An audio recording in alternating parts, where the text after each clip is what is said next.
Good evening, everyone. I'm Hi. Thank you. I'm Annette Insdorf, the very fortunate moderator of the Real Pieces series at the 92nd Street Y. And as most of you know, my Real Pieces interviews tend to be with directors, actors, writers, because as a film professor whose classes are anchored in narrative, I care about the story that's being told. My classes at Columbia University focus very much on story, but I often highlight the work of master cinematographers like Vittorio Storaro, like Greg Toland, like Slavomir Žižek. And in this regard, I read a very interesting article in the New York Times of May 1st by Arthur Liebau, in which the director Joel Coen said the following about the great photographer Lee Friedlander. And I'm quoting, "The primary thing in cinematography is a narrative, and everything else is secondary," unquote. So when the opportunity to interview Roger Deakins arose, oh, did I jump at it, having really admired his work in films such as 1917 and Blade Runner 2049. Those are the ones that got the Academy Awards for him. Dead Man Walking, Skyfall, A Beautiful Mind, the Coen Brothers films. There are quite a few of them. I happen to love the black and white, The Man Who Wasn't There, but then there are the color films, including Fargo, No Country for Old Men, True Grit, A Serious Man, The Big Lebowski, Barton Fink, Denis Villeneuve's Prisoners, Sicario, and so many others. To give you a taste, we're going to show a 95-second clip that was prepared in Los Angeles by the American Cinematheque when they did a tribute in Roger Deakins' honor. And during our talk, clips from his visually striking films will be interspersed throughout. We are delighted that he will be joined on stage by his partner and wife, professional partner, James Deakins. They met on the set of Thunderheart in 1991 when she was script supervisor and he was the DP, and they have been collaborating ever since. After the onstage interview, there will be a book signing of Byways. This is a collection of Roger Deakins' black and white photographs from Damiani Publishers. That'll take place at the end of the corridor through which you entered. We also apologize that there was a delay tonight, and we're very grateful for your indulgence about that. So first the clip, and I'll be back on stage with Roger Deakins and James Deakins.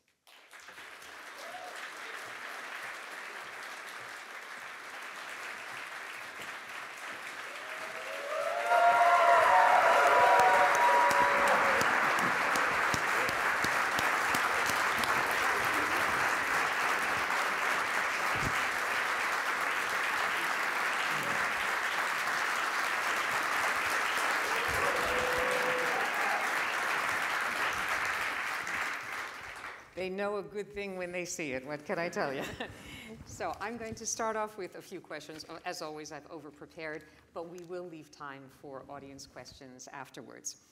So I gather that you attended the National Film School. You started out in documentaries and music videos before teaming up with the director Michael Radford in the early 1980s. And I guess it's some 80 films later, you are at the top of your craft. I wanted to know, first of all, what you do, and you do it magnificently, goes by different names. Do you prefer cinematographer, lighting cameraman, director of photography? Do they all mean the same thing to you? That's interesting. No, I don't think they do, actually. I like cinematographer, but yeah, lighting cameraman really is a sort of English thing because a lot of lighting cameramen, what they do is light, and the operator sets the shot with the director. Director of photography, I think, is rather pretentious myself. So I kind of like cinematographer, you know.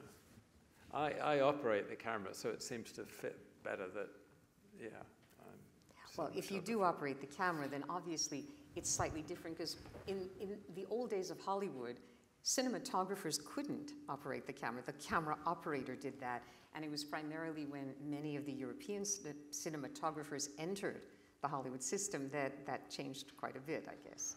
Well, when I first came to America, I came shooting a film, independent films, and I worked on Barton Fink with the Coens, which was independent. But then I had to join the union, and they tried to stop me operating, so. And you had to have I had to have a standby. A standby, so that there are a lot of films that the credit goes to someone else when Roger actually operated it. Sure. So it was still happening when I was, and I'm not that old. I think one of us has a little bit of reverb. If you're hearing something, just whoever's listening up in the booth, I maybe. There you go. Ah, there you go. Now that I stopped talking, there's no reverb. I guess for me, lighting cameraman and director of photography imply more visual texture. And somehow the word cinematography implies more the kind of visual mobility. You've got these sweeping long takes in so much of your work. And for some reason, the notion of cinematography, it comes from the French cinematograph, it has a sense of movement to me, but I could be wrong. Semantics. Semantics, exactly right. I work in images, not words. You say that you operate the camera. How many cameras do you prefer to have in a given setup? Just one? Mm-hmm. Okay. Oh, it's very interesting. I'll tell an anecdote. When I first worked with Joel and Ethan Coen, I found out years later that two reasons they'd hired me was one, that I was English and non-union, and they were shooting non-union in LA, which was a bit of a blow when I found that out many years later. But the second thing was they'd had a recommendation from a director I'd worked with and hadn't got on with at all. And a director said he doesn't like working with multiple cameras. He always operates himself. He doesn't like zoom lenses. And Joel said, that's everything we wanted, but this director was saying it as though it was a negative, big criticism of the way I work. So, you know, you fit with some people and not others. Right. As some of my students who are in the audience know, I really find opening sequences to be absolutely crucial in all motion pictures, but especially the great ones. And I started looking at the opening sequences of many of the films that you shot. And for example, Blade Runner 2049 from 2019, I'm sure most of you have seen this immersive sci-fi, yes, set in a dystopian, depleted landscape, heavy with rain and void of sun. And it begins with a close-up of an eye opening. I wanted to show that clip and then another related clip and have us talk a little about how that opens the world of the film. This is going to be for the projection booth, clip number 1, Blade Runner 2049. For me, I'm assuming that you rarely get to shoot the first shot or scene first, that it comes later. I think we shot the eye in prep. In prep? Yeah, and I mean, a lot of those shots are composites. Actually, we were in Las Vegas only last week, and we drove past where the solar panels are. Not exactly that, but we had an aerial, what's his name? Dylan, who worked with us on Sicario, and he went and shot plates of these solar panels outside Vegas. He went and shot plates of Iceland, the black landscape. What was the other one? And he shot in Spain. Yeah. He shot these Almagoro or something, where the greenhouses they have. So all these images are now. And Denis, I mean, we storyboarded. James was there as well. We were in Montreal. We were storyboarding the film way before anybody else was starting prep. And we looked at all these kind of images online and thought, well, what can we take from reality that is actually, you know, what is there now that feels futuristic? Denis really wanted to set it in a real world, so it felt familiar but sort of odd, you know. And whose eye is that? It's white lashes. So it right away set for me a question mark at the beginning of the film, like, whose perspective am I getting? And when an eye opens at me, I wanna go in and know whose eye it is. There was a girl standing who had Yeah. a really nice eye. Yeah. I deserve that. Sometimes an eye is an eye. I don't know. But it does make the viewer aware of the act of seeing. And I Yes. appreciate Yeah. films that do that, especially from the very beginning, so that I know I'm not just supposed to enter into an entertaining escape world, but that I'm supposed to be thinking about, what am I seeing, through whose eyes, what does it mean? You know. But also, what is the who behind the eye? Exactly. Because it's about the nature of humanity and what it means to be human. So you're gazing an eye. I mean, I actually was thinking about Moby Dick and the speech of Ahab in Moby Dick, which is, there's nothing so interesting in gazing in a human eye. Wow, okay. But then that's just me. I love Moby Dick, but No. But look, I think one of the reasons that you are such a gifted cinematographer, and when I looked at Byways, your book, photographer as well, it's not just about something that looks good. It's what does it say? What does it mean? What story does it recount? And I get a very strong sense of that. At the beginning of Blade Runner 2049, I had no idea what was going on, but I was aware that the red was suddenly shocking to me because you're in a landscape that seems more monochrome, and then the red hits. And you also did what I think is a similar beautiful thing in Martin Scorsese's Kundun. That happens. I know you're all going to say she's so crazy. My favorite Scorsese film ever is Kundun. Not Goodfellas, not Raging Bull. I saw Kundun back in 1997 from a script by Melissa Matheson, and I was just blown away by the story of the Dalai Lama and your particular visual rendering of all of this was quite amazing. I'll talk a little bit more about it later, but I wanted to show what I think is a related shot or moment from Kundun. I'll just say that the Dalai Lama, as a young person, is looking through a telescope at Westerners coming into his village, right, if I remember correctly. I'm going to show that, and then we can talk a little more about that. This is clip number 2 from Kundun, but number 2. The second one on the list.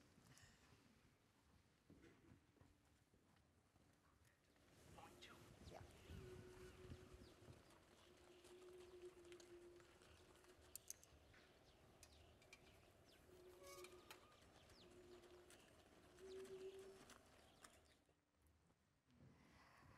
Okay.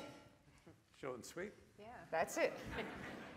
You need only a few seconds to suddenly feel gripped by a shot like that. Could you tell us a little about how that developed? I mean, it's a shot that I find visual poetry, but it's also meaningful through the story of Kundun. Did you storyboard that? Was it something you discovered while shooting? No, I mean, all directors work differently.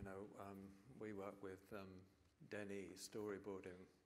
Well, the 3 films we've Right. done with Denis involved in storyboarding, and I've been sometimes very involved in the storyboarding with Joel and Ethan. But no, on Kundun, I believe Marty usually does storyboards, extensive storyboards, but on Kundun he just annotated his script with his ideas of the camera, what the camera's going to do, and just, wide shot, or he would draw a little line of a tracking shot on little stick figures. And he gave us a copy of that and said, this is the basis of what we'll work from. I don't think he storyboarded anything, No, I don't did he? think No. he did either. No. And did you know that you were going to have the eye reflected inside the telescope when you started? I think the eye was in camera. It's a reflection that's put in afterwards. Okay. Yeah. Because it's a film that is very much about perception and vision. I mean, vision literally and spiritually. And later we're going to show another clip from Kundun. But I know, and perhaps we can even start with this now, certain directors probably allow you a greater degree of freedom in setting up a shot, and others have a very, very strict idea based on a storyboard of what they want.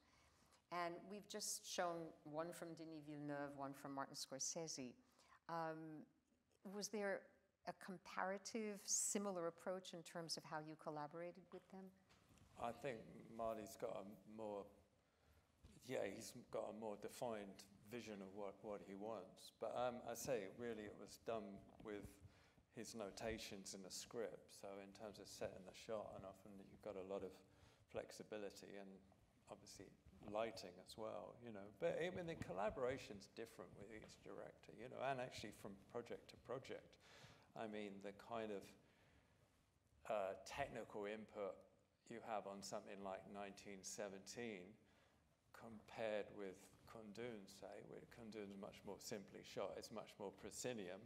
I mean, we had long conversations in prep about the style of it, and that we wanted it to make it's a tone poem, and that's why I love the film. I agree with you. It's not only the only one I've worked with Marty on, but I do think it's the best film. But I love the symmetry of it, the kind of the poetry of it, and yeah, he had a very defined viewpoint on that. Yeah. Now, James, I know that you work so closely with Roger on every film, and I'm curious, I mean, I know that on a basic level, you are the sort of official liaison between, you know, if everyone on the crew has a question for Roger, you'll try to field it so that he can do his best work himself with the camera. Well, he's also very focused on the set, so no one wants to ask him a question. Gotcha. Thank goodness he's got you then. How important in your own work is the actual research and location scouting even before he gets to do the cinematography? Well, it's very important to know where we're going to be shooting and what we're doing, because together we work out his lighting plans, and I need to know what it is so I can translate that to the other people. Yeah, and on Kundun, for instance, James was actually script supervisor on that. That was the old days. Yeah, the old days. But she was also, you know, we would sit with the AD and work with the schedule and the locations and trying to figure out, you know, shooting order and things like that. You know, you have quite an input on that, just in terms of the logistics of shooting, you know. And I need to know what he wants to do in order to be, you know, his clone basically on set, and be able to translate what he wants so he doesn't have to deal with it. And do you also get involved in the research? Because I'm guessing that you've done so many period films as well as contemporary films in radically different settings. Directors do a lot of research and they're advisors on films, but do you actually study paintings, or do you look at historical films or any such thing? Well, often. Well, it depends on it. Yeah. I mean, we, you know, Sam, myself, James with me, or Denis on 1917, we're all looking at archival footage and images of as reference, and then we would sort of like, I mean, I remember we found one particular shot of this young soldier in the trenches, and he was looking at the camera, and it was like on a 50mm lens, and I took it to Sam and I said, that, to me, that's the film. And that was an image that sort of stayed with us all through, because it was just a simple image. We weren't trying to copy or anything, but it just it had in essence what we were trying to get, the feel of the thing, you know. It was funny too, after looking at all this World War I images and everything, which were all black and white, and then we were shooting in color for a while. It took me a long time to get around that, because I was thinking in black and white. Yeah, we tend to think of World War I always in black and white, even World War II, despite the fact that there is an abundant material of color footage, at least of the end of World War II, the liberation of the camps. Now, because I've seen so many of the films that you have shot, and I think you all know 16 Oscar nominations and 2 wins. I can state that you are a man who is not afraid of the dark. And what I mean by that is the striking night scenes that, for me, dominate many of the motion pictures that you've done. And for example, the Assassination of Jesse James by the coward Robert Ford, is that from 2007? There's an abundance of striking night scenes in this poetic meditation on Western mythology. It was directed by Andrew Dominic. We're going to show a clip to give you an idea of this rather particular world that you visually rendered. This is the third clip, by number 3 from Assassination of Jesse James for the projection booth. Could you talk a little bit about how you shot a scene like this, which simultaneously has the verticality of the trees with the light coming in between them, and then, of course, the horizontal movement of the train approaching. It's just, you know, I was jotting down right before that you've got the lanterns amid the trees, and it feels like black and white bathed in gold. Was that something you were after? Yeah, but you know, I mean, it sort of evolves. I mean, again, with Andrew, spend a lot of time in pre-production just going through the script and talking about it and storyboarding it, talking about ideas for shots. And then, you know, spend a long time looking at locations. And I got to say, Andrew and I was kind of frustrated because we couldn't really find a train line we really liked. And we certainly couldn't find a train, you know, period train of the scale that Andrew wanted. And we ended up shooting in Edmonton, and it's like a museum line. And luckily it goes through this little wooded area, but the train's really dinky. And Andrew was absolutely frustrated at it. And so, you know, a lot of things you do is like you kind of make do with what you have. So part of the challenge was to make that train feel like a massive kind of creature coming out of the darkness. So, I mean, the darkness, I think, helped a lot for that, you know. Andrew would never say he's happy with it afterwards. He was always kind of unhappy that it wasn't really as big as he wanted, the train, but it was pretty good. When it comes at the camera, I mean, I thought of the origin of cinema, Lumiere's train entering the station, you know, it's coming right at us, so there is always that, you know, a little trembling. But I think what Andrew, again, you know, you talk about somebody, a director that is so passionate and has something in his mind. I found, to be quite honest, the hard thing with Andrew was trying to find what that was in his mind and do something that interpreted what he was after, you know. But early on, you could see that the whole thing, it's like a tone poem. I liken that film to Kundun, because it's so much about the poetry of the images and the sound,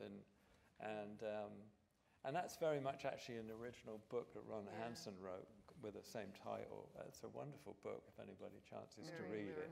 It's very lyrical. It's almost a sort of Peckinpah romance about the way the West is kind of changing and the old world's been left behind. And later in the film, electric lights come. You're in Chicago and they're on stage playing the death of Jesse James. And, you know, it's very Sam Peckinpah, you know, it's sort of romanticism of the West. But it's Sam Peckinpah with Sam Shepard, because he's in the film. I love at the end of the scene, you have these clouds of white smoke that envelop him. So, you know, you've got an actor who's associated with a certain kind of Western image, Sam Shepard. Well, that's Brad Pitt. Oh, at the end of that scene? Oh, but Sam Shepard's in the film. Yeah, yes, he's Frank James. Yeah. Oh, yes. Oh, I was superimposing him into the shot. I thought. No. I mean, I'm sorry. It would work too. You really? Yeah. I sometimes make my own movie as I'm watching. Yeah, but speaking of which, I am very interested in, for both of you, what are some of not just the favorite films, but the inspirational, the touchstone films that often sneak into your work, even, you know, not consciously? Because I know that there must have been films I gather you are a fan of The Wild Bunch since you just mentioned Sam Peckinpah, but what are some of the others that really have had an effect?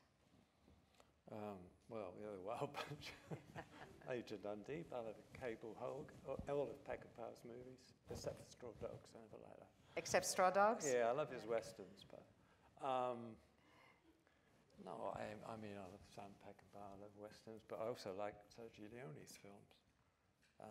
And Come and See. I mean, the Well, movement if you talk about war films, then like Andrei Tarkovsky and Jean-Pierre Melville, I think is probably very much so. one of my favourite film directors. Kan Ichigawa. I don't know, there's so many, aren't there? You know? I'll confess that backstage I started talking to Roger Deakins and James Deakins about Come and See. Those of you who are in my classes know. I think that Come and See is one of the greatest films ever made. Russian, 1985, directed by L.M. Klimov.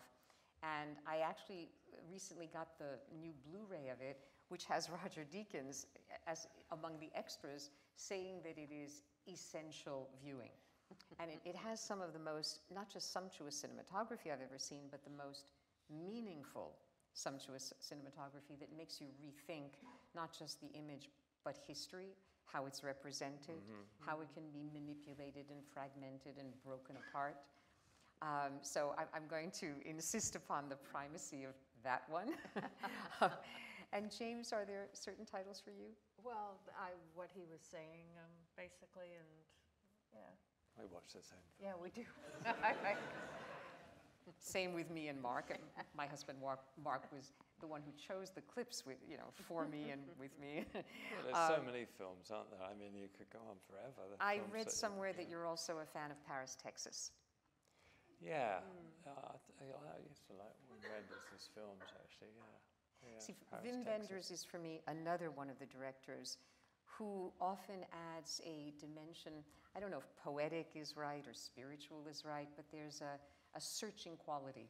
I mean, his company is called Road Movies, and ever since the beginning of his career, Wim Wenders made films of exploration and searching for what might be at the end of a road, but realizing it's the process. And there are a few more like that, I think. Goalkeeper's fear of a penalty. Yes. The goalie's anxiety at penalty kick or something. Yeah, I remember that one too. All right, you have mentioned 1917, and I would be most remiss as a moderator if I didn't make that a centerpiece, and we're at the center of our discussion, I guess. I hope that all of you have seen this film directed by Sam Mendes. It was a powerfully immersive drama about World War I that seems to unfold in real time from April 6th into 7th, 1917. You have this breathtakingly sinuous cinematography. It creates the illusion of one continuous take. From the opening shot of a field dotted with yellow flowers in the breeze to the final shot of Will finally resting under this mighty tree. And in between you have, it's constantly in motion, whether constricted to the narrow trenches at the beginning or the target of a German in a bunker, a destroyed farm, or a burning church. At one point, Will says to the other character, Dean, "We have to move." And I think that is true of the camera. I mean, it almost engenders this constantly sneaking tracking as well. And it's not just virtuosity. I'm going on and on, I'm sorry. But what I love is that the camera is as tenacious as these two young men are to fulfilling their mission. They have to keep moving to save 1,600 lives or to tell the story. So I wanted to ask you a couple of questions. Maybe I'll show the clip first. And this is late in the film after Dean has died, and it's just Will who finds himself in a very dangerous nighttime moment. This is 1917, I guess it's clip 4. Okay, so I'd like to talk a little about that particular shot and also how many takes. That was a very long shot. It's about 2 hours long.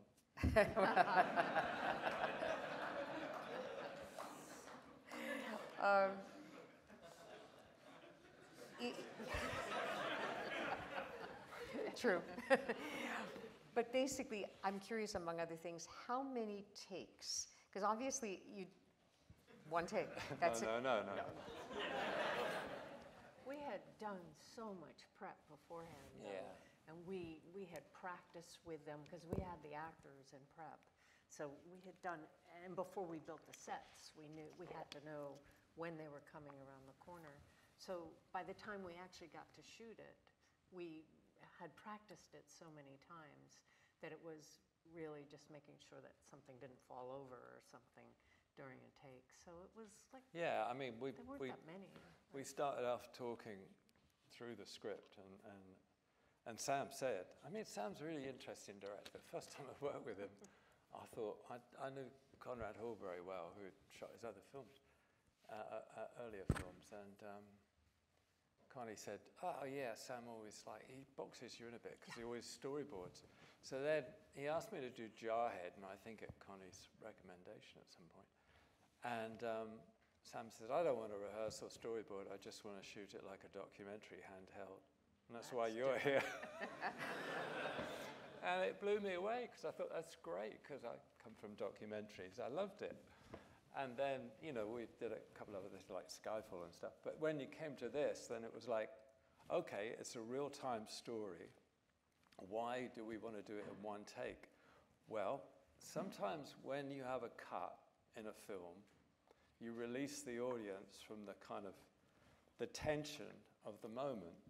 Not always, because I think cuts are great. You know, you use them in a juxtapose ideas and whatever. But in this case, this was about the claustrophobia of staying with these characters and not allowing the audience to get outside of these two characters. But the balance was, though, not just being on the back of the heads or the front on the face. You know, in terms of moving the camera, it was to find some way of organically kind of seeing the landscape, putting the figure sometimes at a distance and as a small figure in a big space, and playing that balance like you do with a normal film where you're making it in cuts. So that was kind of really interesting. This town, and earlier in the sequence, the flare is lit completely by flares going over. Well, the whole thing we built like an 8x8 model, and we put little LEDs on poles so we could see the flares and see where the shadows fell. And then I just put a light bulb, literally a light bulb, where the church is, because the church is actually, you know, a huge lighting rig. It's the biggest lighting rig John Higgins, my gaffer, or I had ever done, you know. But it's basically one big light bulb, which is what it was on our model. And again, to see where the shadows would fall of the walls that Denis was going to build as a real set, you know, the destroyed town. So everything had to work in terms of the light. That's the hardest thing about that sequence. It wasn't the fact that the camera's at one point being carried by the grips and it's on a stable eye, and then they walk backwards onto a motorized cart that's tracking, and then they get off again, all that sort of stuff. It wasn't that. It was actually manipulating the light to get a nice feel of the light and shadows and the darkness when he jumps down in the hole in the end, and he ends up in a basement and meets the French girl in the basement. And you know, it was all, as James said, it was very carefully worked out. So actually, when we came to shooting, it was all kind of rather pat, wasn't it? You know? Yeah, actually the editor was a little worried that, he said, well, can't you do it slightly differently on some of the takes, just in case? But of course that wouldn't work because we're trying to match it. But it was very nerve-wracking because some of the takes were 8 minutes long and everybody didn't want to be the person that messed up and meant we had to do it again. The other thing that was really good, you said we were rehearsing with the actors for a couple of months beforehand in an empty field, because that all had to be worked out. Their movement had to be worked out again before the set was built, before the trenches were dug or the town was built. So Sam needed to know the distances they were going to run and where certain events were going to happen. But I remember George saying late in the shoot, he said, the thing about having all that rehearsal time with the complications of the shot is when he came to do the take, he didn't think about that.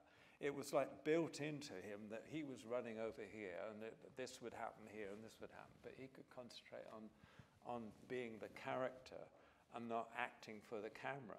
You know, and you would think the reverse would be true because it's such a technical exercise, and that was one of our worries early on, that it wouldn't be just a technical exercise, you know, and people go, oh, that's clever, but it doesn't really mean anything, you know. But what I find frankly astounding is the notion of months of rehearsal. Most of the people that I've interviewed on this stage or downstairs talk about maybe a week, maybe 2 weeks of rehearsal if you're lucky. But if you have months, then obviously you can develop not only the actor's comfort with all of that, but so many of the other aspects that result in the gorgeousness of the film, in addition to the profound vision that it offers. You don't always get that. I mean, on Empire of Light, actors turn up the day before you shoot, you know. What, Empire of Light, the actors showed up how long? Well, some of the actors just turned up the day before we were shooting because, you know, it's not a big budget, and you know, you pay for the days they're on the set. Okay. Hopefully that will be shown tonight, a clip from that, because I thought Empire of Light was one of the 2 or 3 best films of 2022. And your work in that film is, again, of such an organically profound beauty that I was a little bit breathtaken as we were watching. I want to go back to Kundun, though, because obviously if we both sat here and said things, if all of us admire Kundun so much, I want to show a particular scene that raises questions for me about the beauty of images that contain horror within them. The whole notion of representing atrocity in cinema or photographs for that matter. So just for those who may have not seen it, it's a kind of historical, haunting, spiritual drama that has not just the cinematography of Roger Deakins, but the score of Philip Glass. And I'll just say that it's primarily the tale of the 14th Dalai Lama from his discovery in 1937 as a child to the moment that he reaches exile in India around 1959, not yet an adult. And as a coming-of-age story, it is also, I think, a film about enhanced perception, beginning with a close-up of a child's eye and ending with him looking through a telescope, presumably at his native land. So this is a scene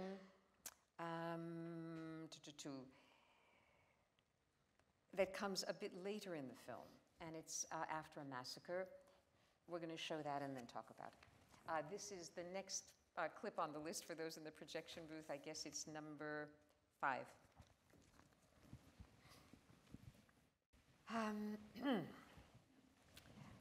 So when the camera rises to show the slain bodies all in red and with blood, I was wondering, do you sometimes feel the tension between a beautiful image that you've created and the horror of the content?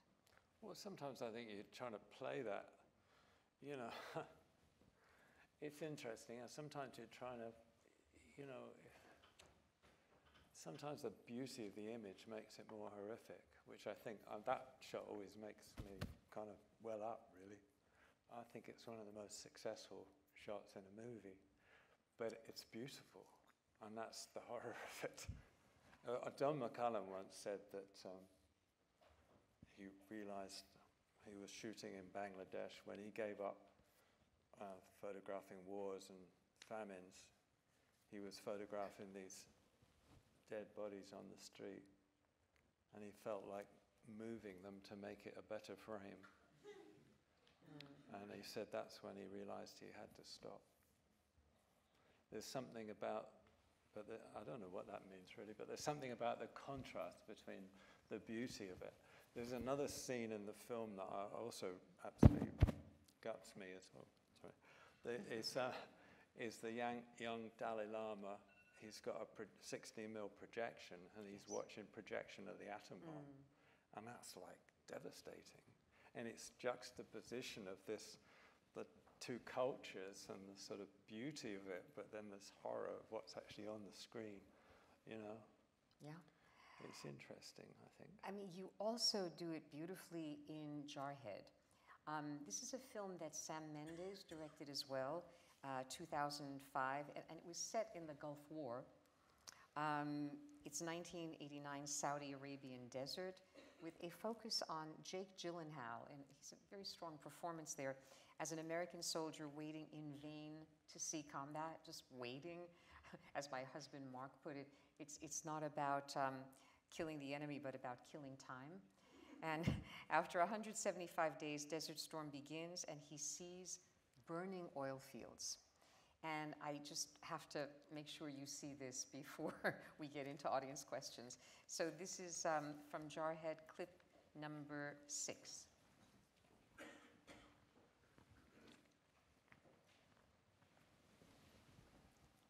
Oh, no, sorry, wrong. The one before, sorry, it's, nope, not that one. No, not that one. Oh, I'm sorry, you know, it's my fault. We did go out of order. I apologize. I was going to do the Shawshank Redemption, but talking about Jarhead made me lose my bearings. So it is clip number 7, and please accept my apologies. Yeah, so that's another example for me of a kind of stunning image with an unimaginable situation, the burning oil fields and a horse covered in oil. Could you talk a little about the shooting of this? Shot on stage at Universal, actually. No. Yeah. No. It was stage 10 and 11 with the doors open in the middle. We filled it with smoke, sand dunes, painted extension sand dunes on the backing on the side. And instead of fire, I made these 16-foot poles of mushroom bulb lights to flicker in the atmosphere. Shot it all handheld, and then we shot some oil fire elements out in the desert at night, and the CG just put them in instead of the lights. I'm stunned. I'm such an impressionable moviegoer, despite the fact that I'm supposedly a scholar and historian. I could have sworn that you were, I mean, there's a kind of authenticity combined with the poetry that led me to feel as if I were in there. I could almost smell it. You know? It was kind of nice. I was at the American Society of Cinematographers Clubhouse one time, and one of very well-known cinematographers said, "How long were you in Kuwait?"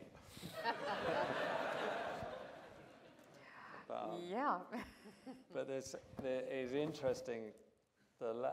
Later in that scene, Jamie Foxx's character comes up, and he sits with Jake's character, and they sit there looking out at the oil fires, and they talk about the war, and Jamie Foxx is saying, "But don't you love it?" Yeah. What's not to love? Well, and it's something about there's something about the experience and the beauty of it, and I think that contrast again is kind of interesting. But, all right, here's a little bit of continuity, and my students know what I'm talking about. The editor of Jarhead was Walter Murch, one of the greatest editors and sound editors in the history of cinema, as far as I'm concerned, and he was also the editor for Apocalypse Now. And inside your film, in Jarhead, we actually see the soldiers watching Apocalypse Now and cheering the Ride of the Valkyries scene, Napalm in the morning. So, I mean, obviously there's an invocation of another film in which war is madness, but we also want to keep going back to the film for its stunning images and poetry, visual, musical, etc. So, I mean, do you get to work directly at all with Walter Murch? In other words, are you involved at all in the editing process? No, not usually, not at all. I mean, sometimes we watched a version of Empire of Light and made some comments, and we watched several versions. Kind of nice. They made a few adjustments. Skyfall we watched also. Yeah, that's true. But it just depends. Yes, Sam's very inclusive on the way. I have 20 more questions, but guess what? I'm going to stop right now because I've already taken up too much time. I want to raise the lights and let you raise some questions of your own. If we could get the lights. Nice. I see a lot of hands just went up in the back. Okay, let me grab my glasses. But all right, in the very back row, there's a gentleman. There are two. And you look like my students, actually. Mitch, go ahead. Sure. I wanted to ask you about the Sicario entering Juarez scene and the coordination with those three Suburbans and going between the sky shots and the cars. How did you approach that particular scene? This is about Sicario, again directed by Denis Villeneuve. Well, So we had the helicopter, because the overhead, right? oh, on the bridge was a helicopter, and the vehicles in it are CG'd in, aren't they? Right, yeah. But once we get into Juarez, we're actually in Mexico City, and we actually had to convince the producers to allow us to go to Mexico City because they really didn't want us to go there for insurance and everything and They actually cost. wanted to go to Fort Lauderdale. They were trying to. We didn't think that would Yeah, work. I mean, and I actually was in a production meeting, and actually I got a bit angry. I said, "Has anybody read the script?" So anyway, they let us go to Mexico City for a few days, and I must say the cops in Mexico City were fantastic because we found some of the locations like in the morning before we wanted to shoot them. Like there's a scene outside a prison where the cars go into a prison, and Denny and I were riding around, and we thought this prison's fantastic. Can we shoot here? And it wasn't till 10 o'clock in the morning that we actually got permission and managed to do 2 shots, because that's all we got on it, but it was really worth it. We had a tracking vehicle with a crane arm on it, and mostly we did a lot of follow shots that we were kind of making up a lot of that as we were, tracking through the city. I mean, it was all storyboarded, but I mean, sometimes in those situations, a lot of things are happening differently, and you kind of create it on the day, So we probably shot, more material than is kind of used there. It was one of the times where it was a bit more freeform, I suppose. Okay, right next to Mitch. I can't see who you are, but go ahead. Hi. I'm so curious, when you're breaking down a script, how do you determine your approach to how you'll light it, the aspect ratio, the lens you choose? And I'm sure this changes from director to director, but what is your approach for like breaking down a story and turning it into the technical? Or even the emotion? It does vary very much from director to director. I mean, again, with say, Sam, it was very much, on all of the films I've worked with him on, it was very much a long period of just discussing the script. And on 1917, it was like, okay, we're going to talk about where we want the camera to be. We're not going to talk about how we get it there or how we're going to do anything technically. Let's talk about where we want to put the audience in the shot. And so we storyboarded it that way, and then it was only after that we had to then say, well, now it's up to you to make it work. In a jokey way, but I mean, it was, then you have to break it down technically, and you break down, we broke down the one shot into the elements that we felt we could achieve. And then obviously in 1917, there's different locations. We're on Salisbury Plain, we're in a studio, and we're in Glasgow when he's crossing the bridge. So, you've got to stitch that together, even if all the other things are one But shot. I also think that in the beginning, it's talking with the director and seeing what his vision is. Yeah. That sort of brings you to what you're going to use, what the lenses are going to be, whatever, because you don't want to go in with your own idea first. You want to hear what the director wants, and then after that. Yeah, I mean, it just I starts think to- everybody's got a different interpretation of a script. Maybe subtly different, and you want to be on the same page. You don't actually want to go on a film unless you're on the same page. Right, you check that out first. Check but- that box, and then then you just kind of work through it. And also the whole process of a film anyway is it sort of changes as you go along. You start, you have ideas, and it starts to grow and grow.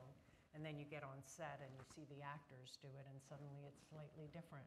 And then you go into a cutting room, and the editor who hasn't been on set sees it differently. So I think one of the most enjoyable times we've had actually was in pre-production on Blade Runner, working with Denis, and just talking ideas for what the world what the world was, and the shots, and how it's the mood of it, and the pacing, and how it's going to be not composed, but how it's going to be studied in a way, And Denis said he loved that process. It was the one time you can dream, because after that you got to shoot a schedule on a budget, and that's the last time you don't have to compromise. I find it really hard because I watch everything when the film's finished, and it all feels like such a compromise. Yeah, well, when we first see the film afterwards, all we see are the things that we didn't get to do, the compromises we had to make, the shots that aren't in there. So it takes us about 5 years, and then we'll see the 5, 6 film years, on television and go, I guess that wasn't so bad. All the way on the left, yes? I was just wondering, since obviously you were behind the scenes and you see all these awful things as fake, do you still feel disturbed when you see other quote-unquote disturbing movies? I was wondering because she mentioned Come and See, and it's like, how do you work on something like that? And do you still retain, that empathy, that scaredness? Do you still have that in you? Do you still retain that sense of fear and surprise when you see other films? Yes. I mean, especially since, again, you worked on 1917, seeing all of that and making it. Obviously, it's not scary behind the camera, but you're watching it. In other words, even when you work on something like 1917, are you able to then see something and be scared by it in other movies? Absolutely, yeah. We did a new transfer of 1984 a few months ago, I guess it was. It was the first time there's a transfer that actually reflects what we intended of the film in the first place, because it was a bleach bind glass process. And I remember watching that film and being absolutely moved by it. Yeah, I'm very scared by it, especially given the politics of the time. Yeah. Right. 1984 to 1917. He's good with numbers. Yes, on the aisle here. The film Rango, not only is it animated, but I'm pretty sure they also acted out every single scene and recorded those performances to then animate it. I was wondering how different your process and approach was for cinematography on that film. How different is your process of cinematography with an animated feature like Rango? And did the actors actually act out scenes before the renderings in animation? Yeah, they did. We weren't involved in that. Rango for... We were in Santa Fe shooting True Grit. True Grit. Yeah. Our involvement in that was very much the lighting and the look of the images in terms of, color contrast and all the rest, and lighting. But we have worked on other animation where we've been involved much more in the whole process of storyboarding and what the camera does. The first animated film we worked on was WALL-E, in fact. And, WALL-E? Yeah. I love that film. Yeah, we worked on especially the opening sequence on planet Earth, Trash Earth. And you might see a bit of similarity between the opening of WALL-E and some of Jarhead that you just watched. Okay. Oh, yeah. Yes. Straight ahead.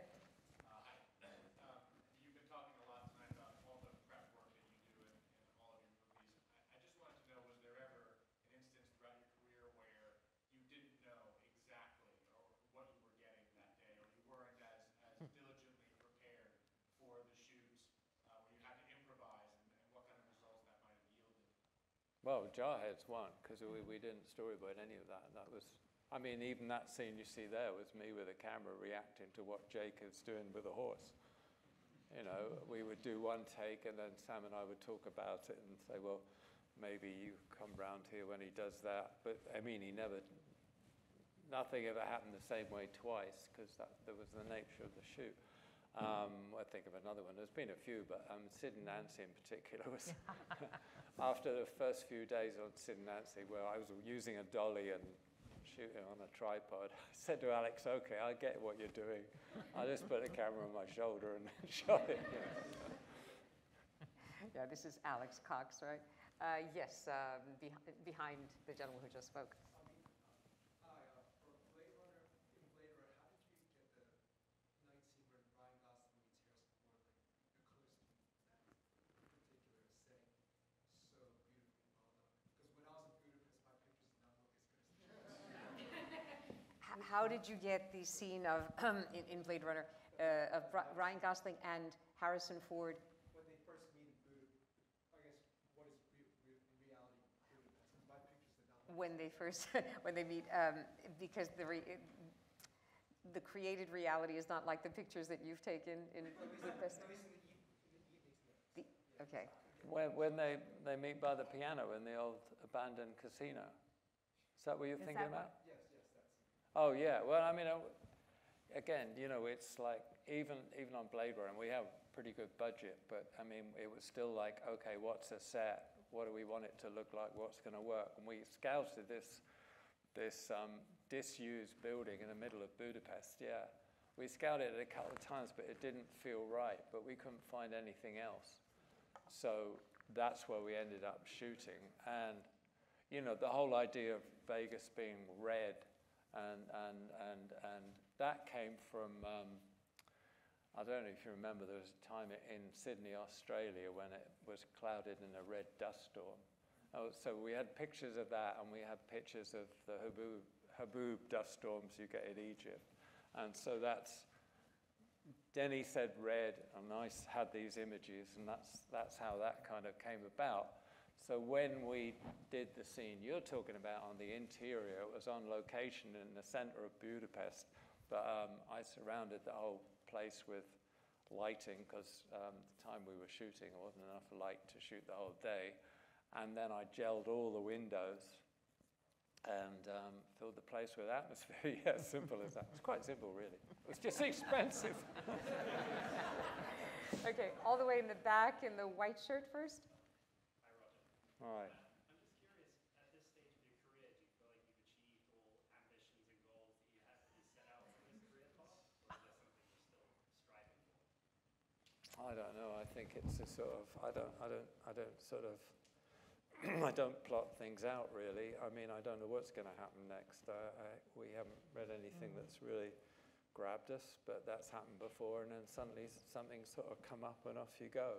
And sometimes, I mean, the worst time in my career, I've been fired up some movies, and I was kind of giving it up. And then I got a call from Bob Rafelson to do Mountains of the Moon, so you never know what's going to happen, you know what I mean? So, yeah, what happens, happens. I've been very lucky. We've been very lucky. I mean. Well, luck and talent. Gentleman on the aisle? Yeah. Hi, Roger. I would like to ask, who are some of the Indian filmmakers whose work you have come to like in the recent years, and can we expect to hear from some of them on the podcast? You're asking, are there particular Indian filmmakers that he has come to appreciate? Well, I mean, when I was in my teens with Sajid Ray, of course, Pathabad Charlie and all his films, but he's passed now, isn't he? You know, Indian cinema is now really interesting, isn't it? I'm not really sure I connect with it. You know, yeah, I think I was more in the world of Pathabad Charlie rather than what was the film last year? RRR. RRR. Right, yeah. I know. I watched it, I admired it, you know, but it's kind of, yeah, maybe I'm a creature of my time. Okay, woman right here. I know every project is different, but what do you need to do your work? In other words, if there's a vision you need to bring to life, what's essential to your toolkit? I know like Robert Caro, the writer of The Power Broker, said, I need to know the last line before I can write the book. Okay. Are there a few things you need?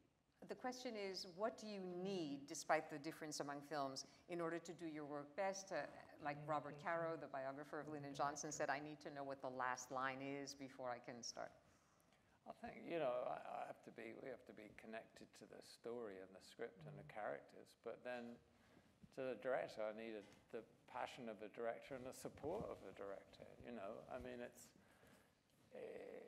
can be sort of tough there doing, that's why we work together. James takes the hard part, really. You know, it can be challenging when you're trying to achieve something, well, like the scene in Jarhead, to convince the producers and the studio that, yeah, we could shoot it on stage instead of being out in the desert in Southern California somewhere. I mean, that was kind of my call. I said, let's do it on stage. But I'd done that sort of technique previously on some stuff, and I thought that's the only way I can control it and get the look that we all want. So it's, you know, yeah, I want the passion of the director. I want the connection with material. I want the support of production. Yeah, I mean, that's about it, really. And money. Okay, all the way in the middle here, the gentleman with glasses. I'm joking, you don't need money. Talking about Blade Runner again, so the original Blade Runner pretty much invented the visual vocabulary of cyberpunk. How much were you influenced or felt constrained by the original film? Neither, really, because when Denis said that's what he was going to do next, and we'd done Sicario, and we'd got on really well in Sicario, the first thing I questioned was the original. And he said, no, it's a totally separate story. I don't want to, it's related to the original because it's got Harrison in it, but it's, you know, we don't have to do anything to mimic the original. Because I said to him, I can't light and shoot like Jordan Cronenworth. I don't want to try. So, you know, we're all different. So we very much approached it as an individual, completely separate. And I must say, it was the same when Sam Mendes approached us about Skyfall. Oh, yeah. You know, I said, well, you know, we're making a Bond movie. He said, no, we're making a movie. Just happens to be a storyline that is connected, you know, to these characters. Yeah. And I think the film shows that. I think it has an identity of itself. It's not trying to be a part of a franchise. I know there are about 20 hands up, and I feel terrible, but we've gone beyond the time we were supposed to. Here's one possibility, though, because James had the great idea a few years ago to create a sort of podcast streaming thing called Team Deakins, which exists to answer questions. Could you just tell us a little about that and what they could do? Well, yeah, we did this podcast, and originally it was just to answer questions that we kept getting asked. But as the pandemic came and we had a lot of time and we started working more on it, it took on a life of its own. So it's really a conversation between filmmakers, but it's not just directors, actors, and producers. We have a camera trainee on it to see what's in her life. We've got casting directors, we've got grips, art department, and what we found came out of this is the extreme collaboration of making a movie, that you can't make a movie on your own, and all of these different departments. So hopefully it's really helpful in learning what's on a set or what gets put into making a movie. So whoever didn't get a chance to ask a question tonight, what do they do if they want to? Oh, if they want to ask a question? Well, they can also go to our website. Exactly. Oh, sorry. Thank you. Lead me The there. website. Sorry, I thought it was podcast. RogerDeakins.com, and we have a forum there. And, RogerDeakins.com, and that's where the forum is? Yes. So the frustrated people that didn't get called on tonight can just remind both of you that they were in this room tonight, right. and that there was not enough time to get to everyone. We're going to have the book signing in a moment, but I want to end with a note, a visual note from Empire of Light. We actually asked Searchlight, and they provided the clip very kindly, and that seems to me an appropriate closing. What you're about to see is an example of what I think is painting with light. And you'll see Hilary, played by Olivia Colman, and Stephen, played by Michael Ward, in an old cinema palace on the southern coast of England. And on the wall of the palace, these words appear: "Find in the darkness where the light is," which struck me as a magnificent compendium of what Roger Deakins has done so magnificently in his career. So we're going to show that clip, and then we'll say goodnight and hope that some of you will buy the book. So this is the last clip for the projection people that was not on the original list. I hope you get to see Empire of Light in its totality. Thank you to James and to Roger.